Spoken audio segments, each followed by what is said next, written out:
مساء الخير عليكم. معلش يا جماعة، مع احترامي للآراء كلها، يعني كل الناس اللي شايفة ان كولر حمار وسباك وما بيفهمش الناس اللي شايفة انه كولر امبارح ضيع المكسب، مع ان احنا جايبين جونين، يعني 2 اوف سايد واحدة في العارضة. كان ناقص الراجل هو نفسه ينزل يجيب اجوان، بس ما علينا. لو انت حاسس ان انت مش قادر حتى تقول حاجة، بلاش يعني. خبير الكروي اللي جواك ده نيمه، اديله منوم دلوقتي. ده وقت الدعم، احنا عايزين ندعم اللعيبه وندعم كولر، لانه اصلا لولا الروح بتاعه اللعيبه امبارح دي، ولولا التكتيك اللي كولر طلبوا منهم، كان ممكن الله اعلم ايه اللي يحصل. فبعد اذنكم ندعم بس، يعني ده دورنا. يوم الجمعه ان شاء الله عايزين تشجيع من نار.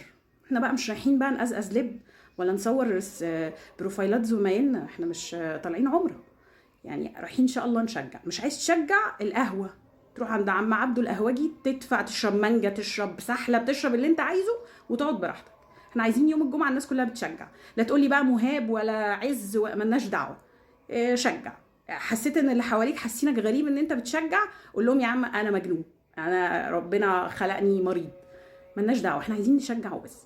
ارجوك يا جماعه بجد، ده وقت الدعم، وقت التشجيع وبس.